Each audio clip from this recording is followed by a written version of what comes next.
1939. aasta oli Eesti viimane iseseisvusaasta.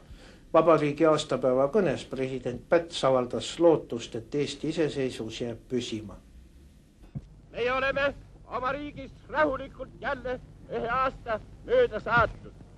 Sel ajal, kui terve ilm on ärevust täis olnud, kui rahvad on kartnud uut suurt verevala, mis tulevad, on meie väikene Eesti riik rahulikult ja häirimata oma igapäevase töö juures viibinud ja julge olnud oma puutumatuses.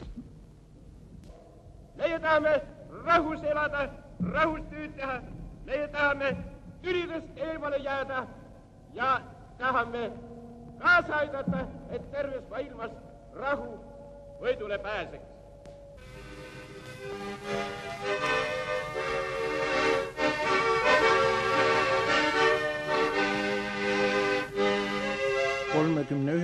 aastal oli ilus saaki tõotav suvi, töö käis põldudel, aga midagi oli teistmoodi. Sõja hõngu oli õhus. Ärevust oli maakaardilt kadunud Austria, selle aasta kevadel Tšehhoslovakkia. Saksamaa oli haaranud Klaipeda piirkonna, nii et ärevus oli jõudnud meile üsna ligi. Eestil polnud jõudu oma iseseisvuse tagamiseks. Ka riikide kollektiivse julgeolekusüsteem oli võimetu. 39. aasta kevadel hakkasid Nõukogude Liit ja Saksamaa lähenema. Molotovi ettepanekul sõlmiti lisaks mittekallaletungi lepingule salajane lisaprotokoll. Der Vorsitzende des Rates der Volkskommissare der Sowjetunion und Volkskommissar für Auswärtige Angelegenheiten, Molotov, begab sich auf Einladung der Reichsregierung nach Berlin. Ida-Euroopa jagamisel nende kokkulepete alusel jäid Balti riigid, Soome, Eesti, Läti, hiljem ka Leedu, NSV Liidu huvisfääri. Lisaprotokoll oli ülisalajane, aga saladus tilkus ometi kohe läbi. 3. päeval ka Eesti valitsuseni. Mõtlevad inimesed mõistsid ohtu Saksa-Vene kokkuleppimisest, aga riigiisad rahustasid ega informeerinud rahvast asjade seisust. Teate, mina ei teadnud, et see on Molotov-Ribbentropi pakt. Aga ma sellest kuulsin juba 39. aastal. Nimelt 39. aastal läksid Balti sakslased, hakkasid ära minema Saksamaale. Ja minu maagümnaasiumi saksa keele õpetaja Karl Hoffmann ütleb, et ma sõidan varsti ära Saksamaale. Meie suur juht Adolf Hitler kutsub meid siis ära Saksamaale. Kokkuleppel Eesti ja Saksa valitsustega asustatakse Eestis elavad sakslased Saksamaale.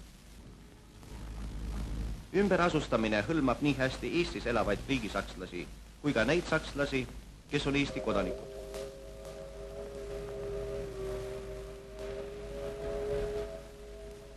Ta ütles niiviisi, et ma oleks hea meelega siin, aga ma olen ühe korra juba enamlaste terrori üle elanud ja teist korda ma seda enam ei taha.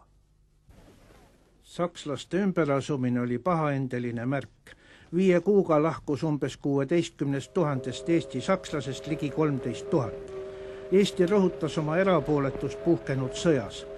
Molotov aga süüdistas Eestit neutraliteedi rikkumises ja nõudis sõjaväebaaside loovutamist. Valitsus alistus. 28. septembril kirjutati baaside lepingule alla. Согласно пакту о взаимопомощи, Эстонская республика обеспечивает за Советским Союзом право иметь на эстонских островах Эзель-Даго и в городе Балтийский порт базы военно-морского флота и несколько аэродромов на правах аренды. 18. oktoobril, samal päeval, kui esimene Saksa ümberasujate laev lahkus Tallinnast, tulid sisse punased sõjalaevad. 12. октября корабли прибыли в Таллин, столицу Эстонии. Juba 3 nädalat varem, baaside lepingu läbirääkimiste ajal, oli NSV Liit rikkunud Eesti mere- ja õhupiiri, aga nüüd mõistis igaüks, et Eesti suveräänsusest pole enam juttugi.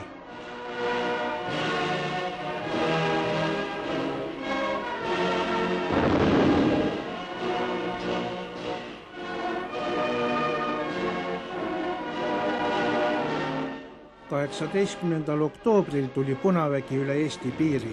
Nõukogude Liit oli juba septembris ähvarduseks koondanud Eesti vastu 600 tanki.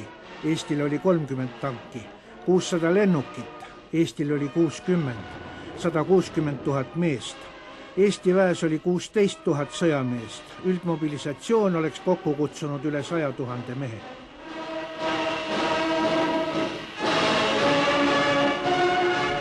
Части Красной Армии идут в образцовом порядке. Они несут народу Эстонии мир, спокойствие и дружбу народов Советского Союза. Baaside leping lubas sisse tuua 25 000 punasõdurit, maa- ja õhujõude. Ajutise mereväe baasina sai punalaevastik kasutada Tallinna sadamat, tulla vabariigi pealinna.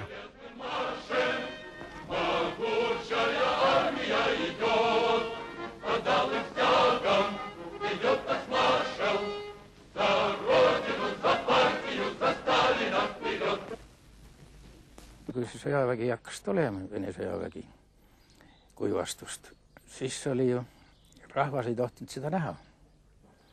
Ja nii oli, paistis, et Saaremaal oli nii palju kaitseliitlasi, umbes kuivastust kuni Kuressaareni välja, ega 100-200 meetri pealt oli kaitseliitlane. See lint oli ümber käe ja püss oli seljas ja need ei lubanud ka inimesi tee äärde. Ja siis külapoisid tulime sinna meile kokku kõik ja siis me vaatasime sealt serelate vahelt, mis nägu nad on ja siis oli kõige huvitav moment oli see, jäi järsku üks vana kass aia jäi seisma sellel väike kahur järel, 6 meest peal. Ja täpselt meie ette siin maantee peale, siis oli kruusateed olid alles, tolmused. Ja siis hüppasid selle auto pealt maha, üks võttis karmoski, üks põlv oli vastu maad, teine oli ülal, see hakkas karmoskit mängima, teised tantisid siis need 5 sõdurid kamaruskut selle oma vahel. Tegid selle nalja seal läbi, siis sõitsid edasi ja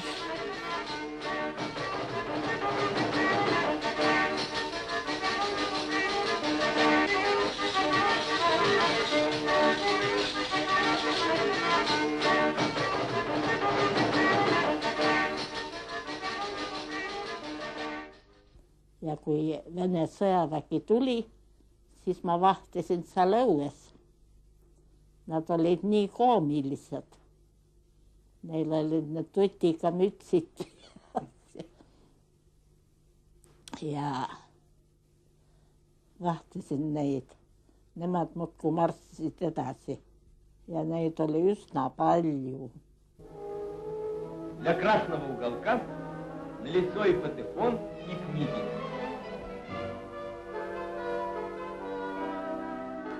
Vana kuidagi hall vormiriietus oli, see oli ilmselt must ja pesemata. See oli kohutav kasimatus. Aga distsipliin oli siiski nii tugev, et ma ei tea, et ühtki mingisugust vahejuhtumit oleks olnud seoses Vene sõjaväe osaga, mis oli Viljandis sel ajal.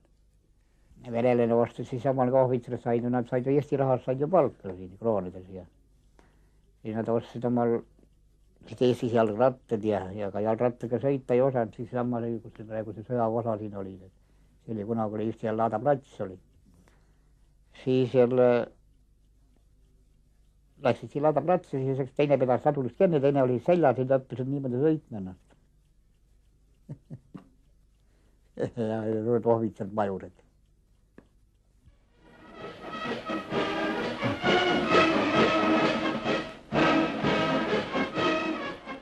5. juunil 1940 algas Saksa pealetung Prantsusmaal.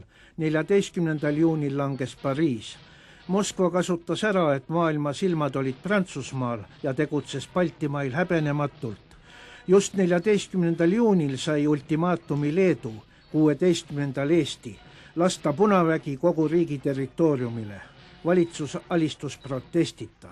Teine nõue oli uus valitsus ametisse. Ma ei unusta kunagi, kuidas president Päts rääkis. See oli väga lühike kõne. Ja me kõik kuulasime raadio kaudu, kuulasime omas korteritest ja nii kuulasime seistes, kõik kuulasid.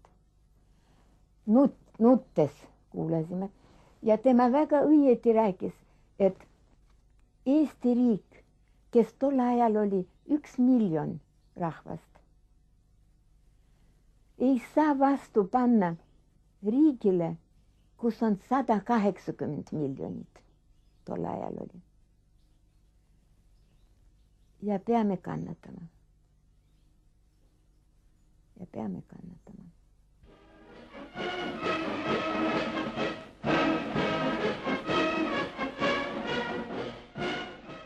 Tuli siis kätte 21. juuni 40.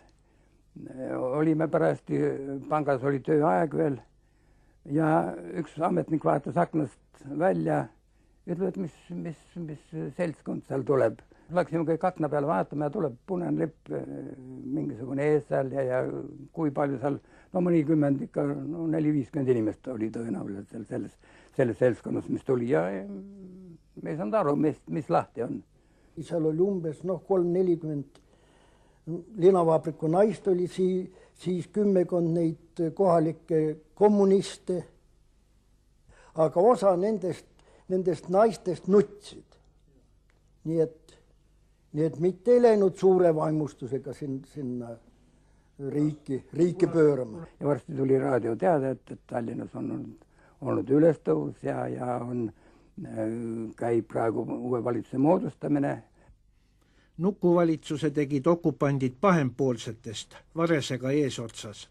Päris kommunistidel lasti ainult teha meeleavaldusi 21. juunil 12 asulas Tallinnast ja Tartust Vändlani. President Päts oli ametis 22. juulini ja ta kinnitas okupatsioonivõimude korraldused ja määrused, kirjutas kõigile paberitele alla, mis talle esitati. Okupandid korraldasid valimisseadust rikkudes 14. ja 15. juulil riigivolikogu valimised. Samal ajal Lätis ja Leedus. Kandidaate jäeti igas ringkonnas 1, kommunistide kandidaat. Suure võltsimisega saadi kokku 92,8% poolt hääli. Ma pidin seal tööl olema. Seal valimiskomisjonis.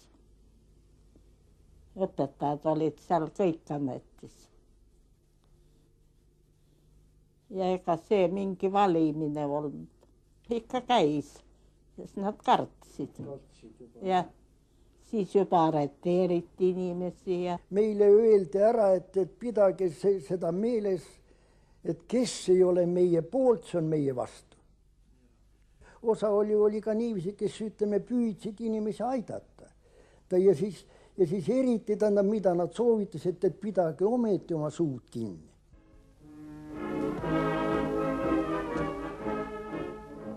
Valimispropagandas ei olnud sõnagi riigikorra muutmisest ega oma riigi ärakaotamisest. Aga juba 17. juulil aeti kokku meeleavaldus, kus oli loosung: nõuame Eesti astumist Nõukogude Vabariikide Liitu. 21. 23. juulini oli koos uus riigivolikogu punaste lippude ja plakatitega, Marxi, Engelsi, Lenini, Stalini piltidega, kõvahäälse loosungite karjumise ja tormiliste ovatsioonidega. Otsustati kuulutada välja Nõukogude võim, paluda Eesti vastu võtta NSV Liitu, natsionaliseerida maa, pangad, suurtööstus, mida Eestis ju õieti polnudki.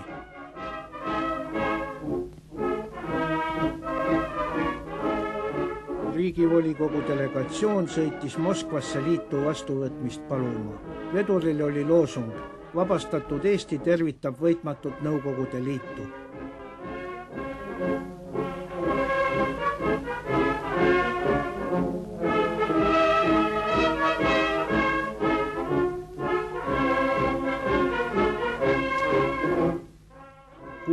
Augustil võttis NSV Liidu ülemnõukogu Eesti vastu NSV Liitu liiduvabariigina. Palvekõne pidas istungil EKP Keskkomitee sekretär Lauristin.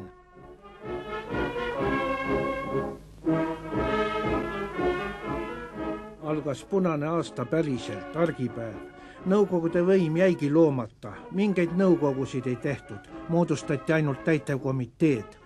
Kaadrina kasutati vanu Eesti kommuniste, kaasajooksikaid juunikommuniste, Venemaa eestlasi. Juba enne liitumist 5. augustil keerati kell Moskva ajale. Partei seadis eesmärgiks korraldada rahvamajandus ümber sotsialistlikuks, tugevdada uut riigiaparaati, kasvatada töötajaid kommunismi idee vaimus. Ettevõtteid hakati riigile üle võtma. Eesti kroon hinnati rubla suhtes üliodavaks. Suuresti tõsteti hindu ning mõnekümne protsendi võrra palkasid, nii et reaalpalk langes tugevasti. Töötingimused tehti karmiks, nagu oli suures töörahvariigis. EKP Keskkomitee sekretärid Neemer Uus, Johannes Lauristin, esimene sekretär Karl Säre, 3 naeratlevat õnnestatud seltsimeest.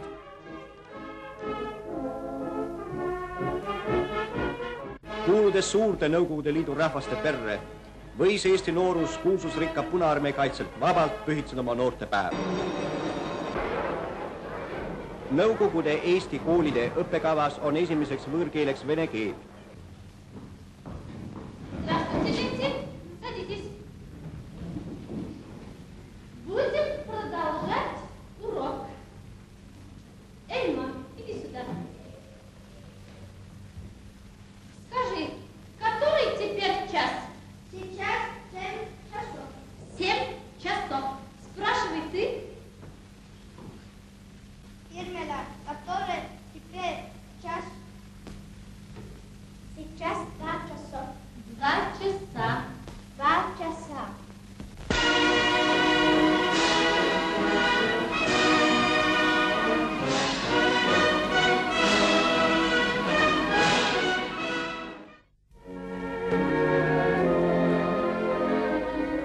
Kogu Nõukogude sotsialistlikus Eestis käib maareformi tegelik ellurakendamine.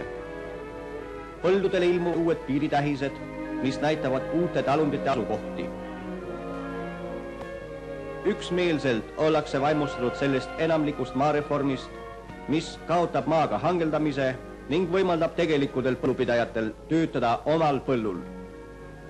50 000 Uusmaa saajat said maad, praktiliselt iga soovija, isegi kutsuti aktiivselt üles inimesi maad taotlema, seda tihti tegid raugad üle 80-aastased, käsitöölised, kes iial ei kavatsenud hakata talu pidama. Loodi 10-11 hektarilisi Uusmaa talusid 1 lehma ja 1 hobusega. Need polnud mõeldudki elujõuliste majanditena. Talu suuruse ülemmääraks jäeti 30 hektari. Põllumajandusminister oli Jõeäär ja tema kirjutas ajalehes, ütles, et rahvas räägib kolhooside loomisest, aga ma võin teile kinnitada, et midagi taolist ei ole. Kellelgi tema varandust ära ei võeta. Kõik võite rahulikult olla oma töö juures, midagi taolist ei tule. Rahvas oli äkki sattunud skisofreenilisse ühiskonda. Lõhe ähvardava tegelikkuse ja jultunult valeliku propaganda vahel oli ülisuur. Rahvas pidi käima rongis suurte juhtide piltidega. Totalitaarne riik tagus atru mõõkadeks. Aprillikuus on mulle meile jäänud, oli üks koosolek panga ametnikudele miiting ja seal siis esines panga asedirektor, see oli Moskvast tulnud, nimi oli Zjabrev, seltsimees Zjabrev. Seltsimees Zjabrev esines oma kõnega rahvusvahelisest olukorrast ja lõpetas kõne nii. Sõda Nõukogude Liidu ja kapitalistlike maade vahel on möödapääsematu ja vajalik. Aprillikuus 41. Ja see lõi meid pahviks, et mis nüüd lahti on siis, kui see mees avalikult julgeb öelda, et on möödapääsmatu ja vajalik isegi.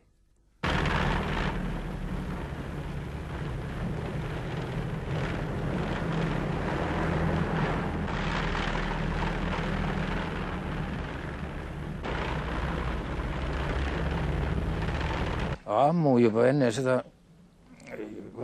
eriti osteti ära sool, suhkur, tikud, petrooli ka.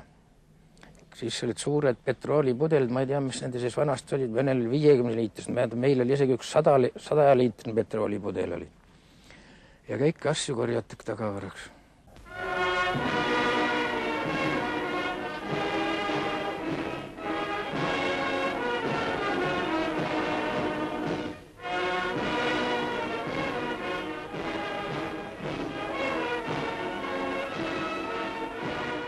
See oli ju niisugune vale riik, et keegi ei rääkinud ju tõtt absoluutselt kunagi. Kunagi nad ei ütelnud, et nad tulid arreteerima. Oh ei. Nad tulid pakkuma töökoha ülikooli juures ja nad palusid, et ta tuleks. Terror oli nõukogude elu loomulik koostisosa. Kohe pärast juunipööret hakati inimesi kinni võtma. Eesti pinnal tapeti punasel aastal 2000 inimest. 14. juunil 1941 küüditati 10 000 inimest, neist 4000 last. 14. juuni hommikul, varahommikul tuldi meile järgi. Ja kuna me olime niivõrd arvestanud sellega, et isa viiakse ära, siis ma mäletan seda, et mina magasin veel viimasena ja ema äratas mind üles, ütles, et Lea, tõuse üles, et isale tuldi järgi. Mina hakkasin lihtsalt ehmatusest nagu hakkasin nutma ja tõusin üles ja üks milits istus seal toas kohe seal kõrval ja ütles, et ei ole viga, et küllap läheb kõik hästi. Ja siis kõik seisime nagu istusime ja siis järsku üks venelane ütles, et aga mis te mõtlete, et hakake pakkima. Nad ei ütelnudki alguses, et nad meile järgi tulid. Veoauto oli siin ukse ees ja siit meid pandi siis, läksime veoauto peale ja siit oli siis see, läks sõit sinna poole. Me olime lahtises veoautos. Me nägime veel teisi taolisi veoautosid ka, nägime üks tuttav mees oli lihtsalt suvemantlis ja seisis, pea püsti seisis veoautos. Ja ka seal oli niisugune suur ešelon eeselt, üldiselt oli meeleolu täiesti niisugune väärikalt rahulik. Nad olid 3 päeva paigal. Laupäev, reede vastu laupäeva toodi ja esmaspäev läksid ära. See äraminek oli kohutav. Kuidas nad nutsid ja laulsid ja aknast välja.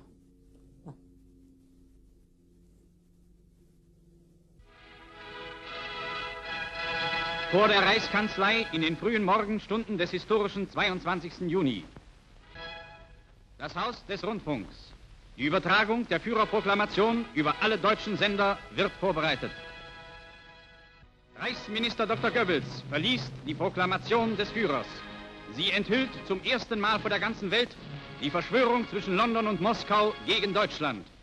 Der Führer zieht nach monatelangem Schweigen nunmehr in 12. Stunde die noch einzig mögliche Konsequenz mit den Worten: Ich habe mich entschlossen, das Schicksal und die Zukunft des Deutschen Reiches wieder in die Hand unserer Soldaten zu legen. Vom Nordkap bis zum Schwarzen Meer schützt nunmehr deutsche Wehrmacht zu Lande, zu Wasser und in der Luft, Seite an Seite mit Finnen und Rumänen Europa. Italien schließt sich spontan an, ebenso die Slowakei.